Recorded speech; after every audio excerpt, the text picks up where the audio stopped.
pledge allegiance to the flag of the United States of America, to the republic for which it stands, one nation under God, indivisible, with liberty and justice for all. Good morning, RHS. I'm Jordan Balmier. And I'm Braylon Matalonis, and this is your Daily Dose for Monday, March 26, 2018. Teddy's is selling assorted spring-colored tulips. They're being sold 10 for $8 on sale from today until Thursday, March 29th.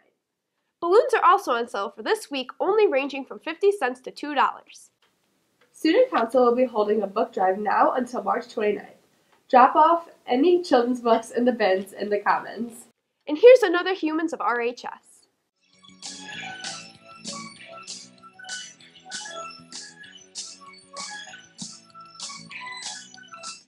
Ethan Sainz is a freshman on JV basketball team, but there's more to him than just that. What single moment in your life did you feel the most pride? When I made the JV basketball team. When did you feel the most lost in your life? When I lost my pit bull dog. Who makes you the happiest in life? My mom. How do you motivate yourself to be your best self? Just grind every day. That's just one human of RHS. You never know someone's story until you ask. The Gay State Alliance is meeting in Mr. Keith's room after school on Wednesday, March 28th. New members are always welcome. Tickets for prom will be on sale in the counseling office now. The cost of the ticket is $75. Prom is May 4th from 6:30 to 11 p.m. Earlier this month, 4 members of the FFA competed at the state competition. The FFA members have returned from their convention, and we got feedback. What was your project on? My project was on the best way to propagate the KCS sienna seeds. How did you do? We did pretty well. We earned a silver award. We definitely did better than we expected. What did you learn from it? I learned to step out of my comfort zone because it turned out pretty well. I learned that I really enjoy being an FFA, and it was such a great experience, and I can't wait to go next year. I learned what the FFA was really like and what I need to prepare for next year. Do you plan on doing it again next year? I do. I would love to do it. I do plan on going next year because I actually want to compete in the demo portion or the science fair portion. What advice would you give to future FFA members about competing at the convention? I think they should all try and do it. I would say to know what you're talking about, because if you don't, then you wouldn't be professional, and the FFA community is really professional.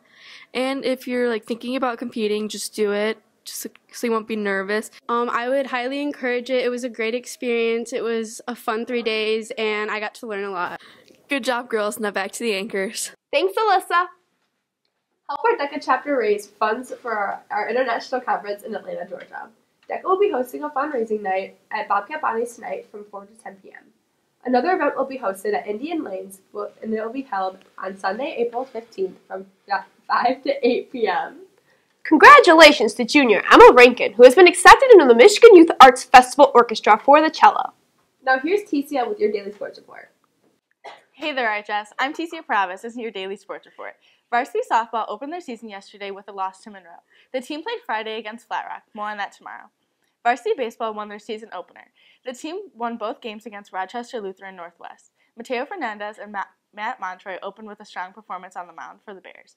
Alan Woodward had 3 doubles. Hunter Sove and Sotero Rodriguez also hit well for the Bears.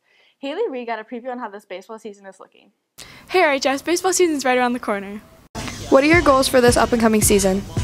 Our goal is always to win the league. We got some tough teams in there, Woodhaven, Allen Park. But again, that's always our goal, and then also moving on to the playoffs, we want to take out districts. How do you evaluate your players? Well, everything with throwing, hitting, all that kind of stuff, all baseball stuff, but also academic. It's a big thing here. We're a 2-time academic all-state team, and take great pride in our efforts, not only on the field but also off. But then also attitude. If you're not a team player, how can we expect you to be a team player on the field? Who on the team do you think is going to be the most impactful players? Well, basically anybody that can pitch right now. We're trying to find those people. But Matt Montroy, we expect him to step up and be our ace this year. We lost a lot. It'd be nice to see some people like Charlie Pasco and Alan Woodward really come out and swing the bats. But in general, we have a lot of people coming back. But I will say, you never know until we're on the field how it's going to go. I think a lot of people are working hard. Frank Boyd working hard, but until we're on the field and then we start to produce, that's where we start to evaluate again. What are your goals for this up-and-coming season? Honestly, I just really want to go out day in and day out and just get a W for every team we play. Hope we have a winning season and a very aggressive season, have good games and be competitive. To win states. Have a good record and just have a good year. To have a good record and hopefully win a district championship. What did you do this offseason to prepare? Anytime I didn't work, I just tried to come to open gyms, hit off the tee as much as I possibly can, go to my summer team workouts and just do anything I can to become better. There's a lot of weight training involved, a lot of baseball muscles being developed. We went to workouts in the morning and stuff like that. Me and a bunch of the teammates, we worked out every morning. What position do you play? I play shortstop, second base, and center field. I'm a pitcher and shortstop. I play center field. Pitcher and outfield. Who on the team do you think is going to be the most impactful player? Honestly, we have a lot of returning seniors. I think Montroy, Woodward, Fernandez. It's not going to be just one player, it's going to be the whole team. There's no I in team, so everyone. Do you think you'll impact the team this season? Honestly, I just try to do anything I possibly can. I try to get on base as a leadoff hitter. Try to do anything I can to put my team in the best situation to win. Give my team a good chance with limiting the walks, pitching very competitively. I'm going to push everyone to their limits. Good luck, boys. Now back to the Anchors. Thanks, Haley. The rowing team is looking for 2 more young men for the positions of coxswain. If you are under 125 pounds, athletic, intelligent, and a born leader looking for a highly competitive spring sport, see Mr. Hickey for information. That's all for your daily sports report. Now back to the Anchors. Thanks, Ticia.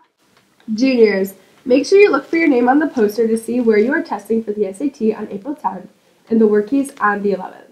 The lists are posted in the following locations: Mr. Blake's room, Mr. Gravitt's room, Mr. Stoll's room, outside of the post, in the cafeteria, and on the window of the principal's office. Seniors, don't forget to apply to the Wyandotte Public School Scholarship Foundation's many scholarships. Information was distributed last week. If you have any questions, please see Mrs. Arminiak in the principal's office.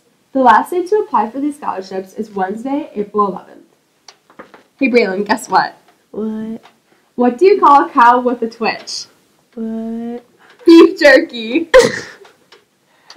Have a great day, RHS.